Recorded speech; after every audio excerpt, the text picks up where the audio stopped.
thu chu shiro ahuna te ahun lova te po bezel ro do thei taka zirtir chungin an thiam lo shatir la zilla fuiro zirtir na dik an ngai pe lo hun ala thleng don si mathai bong som ni le paruk chang som thum le pakwa thu te chau hi kan chiarange tin tlemin malama avakal leka abok khupa o kapa a thei chuan he no hian mi pe lul ro se nima sila kai ma thu ni lovin nang ma thu ni jok ro se pathian thu ka han soi du chu cross thu pui poimo tak mai kan lalpa isua krista thu soi nge mai ani a ke ma thu ni lovin nang ma thu ni jok ro se tia kan lalpa isuan apa ne na trong trai na ahlan hi ani a thu pui poimo berte singa mi ni in ka hria ani ke ma thu ni lovin nang ma thu ni jok ro se han ti hi cross thu hi Mizoram hian tu na han kan mamo berani in ka hria a cross thu ni lo thil dang buai pui tur atam maya buai pui tur riat tur lim pui tur lom pui tur tam tak kan nei ani ome ma se chung zong chuan lim na le lom na tak thamuan na tak min pelova van ram min huai thleng don bok hek lo ani ti chuan a poimo ber mai chu cross thu tak hiani a chu wangin mitam tak in lim na lom na thamuan na an chan na mun cross hi mi theng khatan chuan nok sak ani thei bok ome ma silangin chu kan mamo ani tlat si ani cross thu Pathian fapa sual reng nei lo keima ne wanga suala siawa om na le min chan dam tu ra ain pek na in hlan na cross hi kan ta na poimo ber chu ani si ani khovelin mak ati aboy pui top thei lo chu ani a Jerusalem tel lovina judatenun akim lo ang bokin Christian tenuna hian cross tel lo chuan eng ma hi akim theilo ani chu wangin cross thu hi abul ania alai ania atop anizel bokani aro pui kati keima thu ni lovin I thu ni jok ro se lali so chuan ronga bol na konga te atuar na tura te herong bol na ngaithlak na tura te po hian ngai dan te anei ve ang du dan te po anei ve ti achiang ani nima se chung zong adu dan angai dan zong te chu apa pathian ne na surrender veka keima thu a om zel hi ka du love kanuna hian keiman thu ka nei lowang nangma thu nei la nangma thu ni jok ro se tia anun ain pek na tak mai cross thu chu ania unau du tak idu dan te ingai dan te tha iti dan zong te lalpa ne na hla na pe veka nima se kadu dan hitun din katum love I thu ni jok ro se ti ya lalpa ne na in pek na nun tak inei to em chu ni cross thu chu ni ma ni thu om tum to lova pathian thu keima ni a da poimo bera pathian thu lo lal bersela chumi thu ang zel chuan om ila ti du na kha cross la li so in hlan na chia kha anita ani chuwagin apoimo em mai ni ma sila ke ma thu ni lovin nang ma thu ni zok ro se ti hi ma ni thu a chak na le ma ni thu du na hi eden huan atanga lo piang ani ti kan mu ani eden huan thu boy kha mi ringten evile adamaten eden huan moi an lo chan nat po kha Pathian thuang zela du lova an ma ni thua an du na chia kha alo niya lalpa chon chi chuan ti khereng si in setana du danin an ma ni du dan zokan an han kaltlat mai atang khan tluk na Pathian ne na tanga in mi hran na Pathian mel ma ni na a khan ano tuluta eden huan ro pui na Pathian ro pui na an lo chan ta ani ti kan mu ani ma ni thu du da hi eden huan atanga lo chuak to ani kan ti mi hring nu na hian alian du mai ni tu lai khovel hi thir ta ila thalai te nun ti boy tu ber po hi ania tu lai thalai nun ma ni thu thua du na chung ril anun in sual mi thu nuaya du si lo ma ni thu an ma ni thu thua du na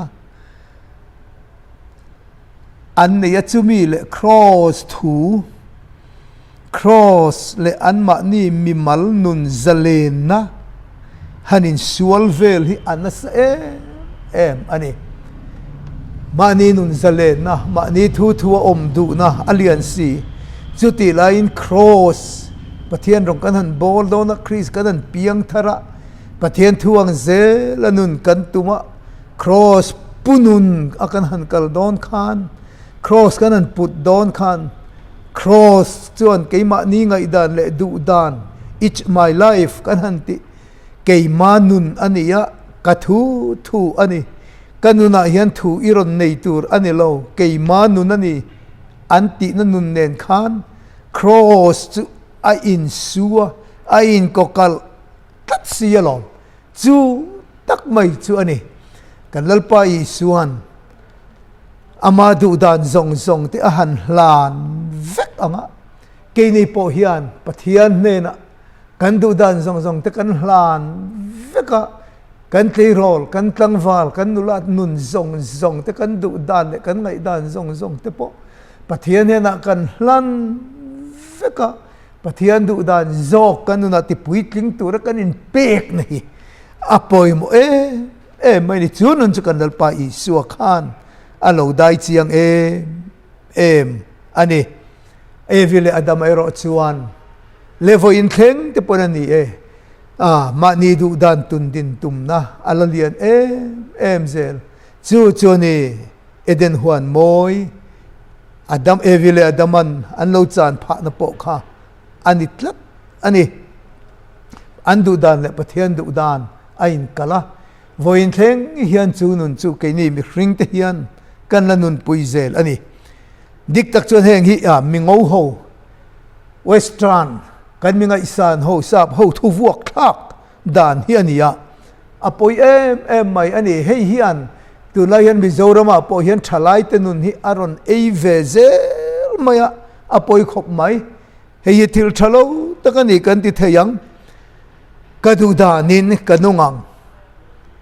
kanuna lo buai su keima nun ani each my life keiman kadu danin kanungang keima thu in ka omang anti trin ani keima thu ni lovin nang ma thu ni zok ro se ti nun nen chat ain kal tlap ani tu lai thalai te hian an nuna mi dang thu nei an phallo an thu oman tum adi kadi tiru du huna kamuang kadu chen kamuang du chen ka mengang kadu huna ka thowang min ro ti buai su ti room in kal nan mak te mieng zange tu la hian om thalai ho zinga te hian nu le pa te thu po za to lo Pathian thu po poisa lo in ti fing ve tlat to si te hi chu poi mai ani chu nun le cross thu hi a in kal tlat awangin chu tiang a ti thin te nun chu an lim ngai lo fa an lom ngai lo wani phun noi nei nan khat ani an nun poi a lung oi ngai lo wani setanan tu te nge thlem thin kan ti chu lung oi lo te an ti ni nun na lung oi na nei lo lim na nei lo ma ni du dan nan kan omanga kan lim don emoti ho hi lim na an mulo an lom ngai lo wani a chan chu Pathian ina kan kal na tur kong le kan nun dan tur min ruat sak ani lo wang ani chowangin keimani du dana chon kadu duin kanungang thakati angin ka omang kanuna lo buai siu kan tia cross thuero chuan keima thu ni lovin nang ma thu ni zok ro se atisi ani ava poimo te lulem ni Krista thu om tura in pek na hi chu ni cross thuro pui lu tuk mai chu ni o tu lai thalai ho te hian ring tu te hian man fu thia milangin kawan du te lul cross chuan kan nu na thu nei adua om zia chu lali so hian kan nu na thu nei adua keimani mi pai thla ka Krista thu om tu rin Bible chuan min zir tira min du ani keimani mi ti tlom rala Pathian thu zok hi kan nu na tun din hi ani cross thu chuni I thu om ka du han ti te avatha lalpa I thu ang ni zel ro se belvo tu ini ke bel lai chu ti in submission Pathian hena in pek na la du om tak minan lo phua chuak ani I thu in om kan du I thu nun na ani anti ani hi ole Bible hian tun lai kan nun each my life kan ti zong te po hi alo soi vet to mai ani hei hi rengang o ro rel na ma kan lading don ti hi ro rel na ma kei ma thu ani iti te po kha ro rel na ma iladun pui don mitinin taksa kan thil ti te achia atha in kan ti ang zela kan mu thei na turin Krista ro rel na thut pha ma chuan ti lanin kanom vektur ani sia Korinthon ni na bunga chang sawma kan muani tin rom bung som pali chang som pani kan en chuan kan zain Pathian ne na ma ni chanchin kan soi theu tur ani atile boka keima ni ti ngei te keima ni soi ngei te keima ni du dan ngei kan nu na kan lo thi ti te hi lalpa ro rel na ma kan la soi don khop mai chumi huna meu chuan o ni hi keima nu na ni keima ti ani each my life ti chu a har sa trau to ang avarap thak don chimi huna chuan ka thu in ka om du keima thu zelin ka om don ila tingam zel angem thina ro rel na ichunga alo theng don boral na ini ichunga alo la theng don ila boral don unaw te chu hun chu kan thlen ma chuan ro rel na ma adin puitlak ni turin dingam turin thu in ka om du I thu nun na ani kan ti hi apoi mo em ani lali suwa ngei poin kei ma thu ni lovin nang ma thu ni zok ro se ti in cross thuk tak mai alo soi chuak to asim chumi huna chuan ro rel na ma idin pui idin huna chuan khai nang ma thu ai om na chuan thiam a chan tir hau don lo cha pu mo tur izong ruai to mai long mo chimi huna chuan kanuna hian thuron nei su ke ma thu ani ke man nun ani kanuna chuan ke man ro ka relang itingam don nem ni iti thei to lo phang chowangin tuna hian ich khan than har apoi mo em ani tun lai thalai ho zinga hian in ti fing tak te fing si lo te po an lo chuak zelin alanga leilung pian lai chu soi lo ni leilung pian lai chu soi lo ma ni pi le pu te pian kum po hramang si lo hian in ti fing tak takin thu ka soi ngai dan dang kan ye rin dan dang kan ye te poi ka dan ti ve thina emo theory ri emo te soi ve khve in ma sang thon thu mi ten enga ama an ngai lo ngai to lem lo te fom khomin pathian om ka ring lo te kan han ti ve ngot mai thin te pathian hi om tak ka ring lo adaman no poi pani anei ti ang reng vel te lo tui puya pathian thu adazat zong le ayeng ma lo zong vela lo soi nom ve tu te po hi thalai ho zinga te hian mi kan chuak zel ten pathian om ring lo a taste kan han ti ang chi te po hi ni kan om ve zel ni te hian alanga ma silang nei khero nang ma i omani chuan pathian chu a om nge yang ti ani ke ni reilo te dam tur ke ni ma misual kan lo om chu pathian chatuan pathian hi om nge yang ti hirin tur ani bible rin lel nate pathimi pathian thu soi nial kal tum nate inti fing zik kluak si lo hi tun lai thalai ho zinga te po hian tam tak kan lo chuak ve zel ani ko ran ka soi se le te kan ti ve thina ro re na lo theng tur ma chon ngam ni om takin vau pung te po kan tin na ve ringot thina ma se unau du tak te u chung chu alim mai ani eng ma ani lo atak ani lo ve chu wagin bible chuan in ti fing su ati ani khovel fin na hi athak mai ani ti te bible hian minziratir ani hi ti kan riat apoi mo em ani hey tun lai page in mobile phone te hi kan mang na sa toy te kan sei le du chu hey kan din mun kan om dan zong tu nak kan din mun tak te hi kan sei chuak thina kan status kan update thin ani status update hi ke po kaching ve deurova ma se ka tai ma vak lo mi theng ka te phei chuan an status en ilang tam tak hian ron da tru mai thin ani status omzia chu tu na kan din mun kan ni na kan din mun thar berzel kan om na apiang kan thil ti le kan ngai tu apiang zel te ron update zel na ani tin zin mi kan ni zin mi ten an zin na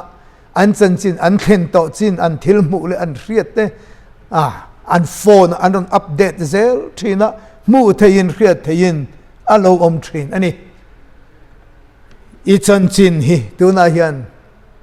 tharau lama idin mun hi update reng ani sin ti hi ingai tu ngayem tuna hian ngei din mun le status dik tak chu enge ni tharau lama status pathian mit mua idin mun ini na dik tak chu pathian le mi hring pui te ma update rengin a omasin engei chan chin le tuna han engei din mun rin na konga tharau lam nu na engei idin mun ti hi i hriat apoi mo lutuk ingai tu chian apoi mo ani hey milar tak kan muwa a khovela hian milar tak tak kal to te an oma khongai mi tlem te chan chin i han soilok te ang an status an update chung mi te chu pakhana Elvis Presley ka han seidua ani hi zai thiam mel tha lam thiam lutuk ani kha rock and roll lalpa tia an lo ko thin ani atira chuan ani hi truck driver ani ome chu te tang chuan a in ser in update chhoje la update chhoje la a chan chin kha ani na ro pui te khovel mi khriat ni alo hlo ta ani nima silangin a status nu ber chu overdose in athi ti kha ani tatlat mai ni chu ava poi milar zai thiam melo tling mel thaboxi zai thiam lam thiam boxi kha ania khoveli dan ngai san te lulnen nima se a status update sumo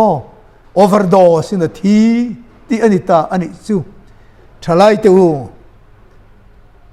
nang enge status update nunong berzel hi enge ni don enge idin mun ti hi mun takai ngai to apoi mo ani Marilyn Monroe mel thaming thang lem chan thiam actress ni bok model zai thiam o ni na tha zong zong eng kim mai kha ama khat akim moti mai tur ani mi zong zong a chil ti thei kha ania nima silagin nundanan thiam lo heng milar ten nundanan thiam lo apoi lutuk achan chu it's my life male keima dunani kadu duin kanungang ka omdan danin ka omang nangami so isel thayen lo andu du an kop lora pasal big pasal takpo nei theilovin khatiang khanin annun kha an lo chen alo nia atop a chuan drugs overdose in chutiang chuan anun cholo manga zole tatlat mai ni sang kha ko somruk pani lekhani milar ava ui om tak ma se ma ni du da ni nan nunga nang ma thu ni ro se ti te chon lat lutuk chutiang chuan in Merriman ru te point an a status update nunong ber chu alo ni ta ani avarap thak tiru Michael Jackson te pop music lalpa tiani alar lutuk lo mantam takadong mi zong zong ngai san ani ma se ming chetakin thubuai tam tak nen nei athi ani kha ala reilo athi khan mo internet mang an tam lutuka internet po amuan pha anti hialolom chu tiang khop miro pui chu ani asin nima silangin a status update chu tiang chu ani dadik tak pho chu anu nong ber chu awan thalo tak thalai te u ngai tu harang nang ma thu ni zok ro se tinali suwa Kristan nen alalpa nen kanin pek luhi apoi mo lutu kani mi pakhat chau white ni Houston zai thiam lar choi moi na tam tak polo dong to kha sakni som pani maya khana mi in bual na batap thiamu ani kha postmortem result chuan cocaine le ru lo alo mangna sa ti mu chu ani anan tile zela unau du tak te heng thalai milar tak te hi talented ami ro pui lutuk vekan ni khovel khian ani nima silangin an status update chu ava beidon khak chatuan khrem muna an liam ta ani lom ni chung chu ani chowangin it's my life keima thu in ka omang kanuna hian rodin rol boy du su lo buai du su cây man ka duang angin ka nungang ti hi e cross to anilo asin Bible minzir tir dan po anilo ve khothang lam mi hau sa ton to ho mi om thei ho Pathian khelo ho thu khachang mai mai ani heng hian cây ni ring tu te chu heng yak heng kong hi kan zo ve tur ani lova heng thu hi thut taka kan ngai tur ani bok hek lo ani lali suat chuan ni ma sila cây ma thu ni lovin nang ma thu ni zok ro se ati ani chu tak mai jo kan fiat apoi mo a cross chuan cây ma ni thu apai kha a Pathian thu onung turin min du ani ti kan lo soile ta ani chu apoi mo ani unaw tu rorel na ma kan la ding don mitinin kan chan chin hi kan la soi don ani chimi huna chuam ngam pataka kan om thei kan in lan thei na turin kei ma thu ni lovin nang ma thu ni zog ro se ti nun hi kan nun lo ni ve sila lali suwa ma in tulu tang u lalpa kanuna ro rel ro iti ang u kanuna lali suwa alo lala athu thua kanom zok thei na turin kan thu soite lalpan malmin sob sak theu ro se amen thu chu shil ro ahuna te ahun lova te po bezel ro do thei taka zirtir chungin an thiam lo sha tirla zilla fui ro zirtir na dik an ngai pe lo hun ala thleng don si na chua na ka kan sa nun na thu jelo te so kim ya an vak vai shwai tu ren an nei lo an ban ko var en tu ken la be do na swat war vel tu an zalen na tu lo mo shelo vin am boye tu ge ka tirang la tu ge ka tan ta la कर लोय check you dorte va shwai ko tu le loy tu dei anita dia apui ze turi ta kan sa te singayan ir turin om lomi